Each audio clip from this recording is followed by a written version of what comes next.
আসসালামু আলাইকুম, কেমন আছেন সবাই? আশা করি সবাই ভালো আছেন। আজকে আমি আমাদের বাড়ির দারোয়ানকে দেখাবো। এটা হচ্ছে আমাদের বাড়ির প্রথম দারোয়ান। প্রথম দারোয়ান। এর কাছ থেকে আপনার গেট পাস নিয়ে তারপরে আপনার হচ্ছে এটা হচ্ছে সেকেন্ড গেট। হ্যাঁ, সেকেন্ড গেটে যাই করতে হয়। এগুলো হচ্ছে আপনার এই যে দারোয়ানদের খাবার দাবার চলতেছে, মাত্র হচ্ছে খাবার খাচ্ছে। আর এটা হচ্ছে আমাদের এটা হচ্ছে আমাদের রান্না করার জন্য। আমাদের বাসায় রান্না ঠান্না কইরা এখন হচ্ছে মানে কাজের খালা, এখন সে মানে ঘুমাচ্ছে, একটু রেস্ট করতেছে। এইটাও হচ্ছে আমাদের বাড়ির হচ্ছে যত ধরনের জামা কাপড় সবকিছু কামড়ায় ঠামড়ায় মানে শেষ করে দেয়, জামা কাপড় ধুয়ে দেয়। এটা হচ্ছে এটা। আর এটা হচ্ছে আমাদের মুরব্বী চাচা। এখানে হচ্ছে আমাদের মুরব্বী চাচার শরীরটা ভালো না, কারণ মুরব্বী চাচা আপনার যে পরিমাণে খায় এ পরিমাণে আপনার মুরব্বী চাচা দৌড়াইতে পারে না। এর জন্য মুরব্বী চাচার শরীরটা এমন। আর শীতের মধ্যে মানে আর এটা হচ্ছে আমাদের মানে খুবই চঞ্চল খালা, একবার ছাড়লে ওরা দেশ দুনিয়া তামা তামা করে ফেলে।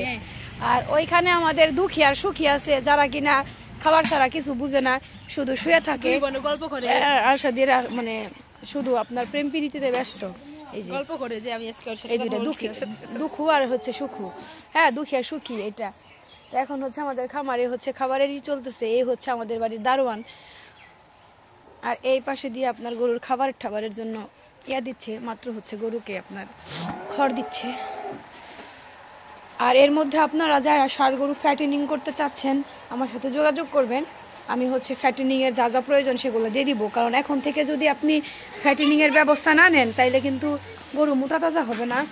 হ্যাঁ, কারণ অনেকে বলবে শীতের মধ্যে খাওয়াই লাভ কি। আসলে শীতের মধ্যে যদি আপনি খাওয়ান, যখন গরমের বাহার পড়বে তখন কিন্তু গরুগুলো একদম মানে ঝাড়া দিয়ে বড় হয়ে যাবে, মাংসগুলা পরিপূর্ণভাবে বোঝা যাবে, বুঝছেন?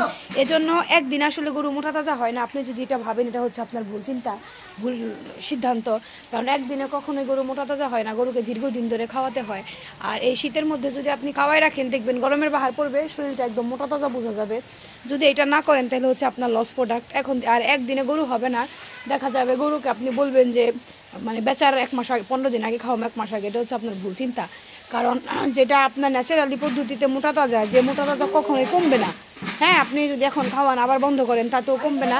যারা আপনারা ষাঁড় গরু পালতেছেন বা দেখা যায় রিজেক্ট গাভী মোটা তাজা করে আপনার করতে চাচ্ছেন, তারা আপনার দ্রুত মোটা তাজার ব্যবস্থা নেবেন। কারণ এখন যেমন এই যে আজকেও একটা অর্ডার পাঠাই দিব, সেখানে হচ্ছে আপনার মোটা তাজার জন্য। কারণ মোটা তাজার জন্য দেখা যাবে যে আপনার মানে বেশি লেট করলে আমার কাছে যেটা মনে হবে, কারণ আমি যে উপায়ে মোটা তাজার করি, আপনি ধরেন এক্সাম্পল আপনি 7,000 ভাঙলে আপনি 20,000 পাবেন, 10,000 ভাঙলে আপনি 30,000 পাবেন। এটা আপনি নিশ্চিত থাকতে পারেন, কারণ আপনি গরুকে যতটা দিবেন গরু আপনার তার চেয়ে বেশি দিবে। হ্যাঁ, আর এখানে হচ্ছে আমাদের যে 6 বাটের মেয়েটা, মানে আল্লাহর রহমতে তো উলান আসছে অনেক, প্রথম দাঁত পড়ে না এখনও। হ্যাঁ, কিন্তু এখনও বাচ্চা দিবে করে এখনও দিয়ে উঠতেছে না। আর আপনাদের মাঝে ডেলিভারি ভিডিও শেয়ার করব। তো যারা ফ্যাটেনিং করতে চাচ্ছেন তারা হচ্ছে আপনার যোগাযোগ করবেন দ্রুত। আমি হচ্ছে আপনাদের ফ্যাটেনিংয়ের ওষুধ পাঠাই দিব, আল্লাহর রহমতে সমস্যা নেই। এবং মোটা তাজা আপনারা জানেন সারা বাংলাদেশের মধ্যে বড় গরু রাজাবাবু আমার খামার থেকে বের হয়েছে। এজন্য মোটা তাজা এগুলো আমার কাছে কোনো ফ্যাক্ট না। যারা গরুকে খাওয়ায়ও মোটা বানাইতে পারতেছেন না, যে গরুকে অধিক খাওয়ান কিন্তু গরু মোটা হয় না, আসলে ওইখানে কিছু কিছু গ্যাপ আছে, কিছু ভুল আছে আমাদের। গরু মোটা হবে না কেন? গরু খাইলে মোটা হওয়া লাগবে, তাই না?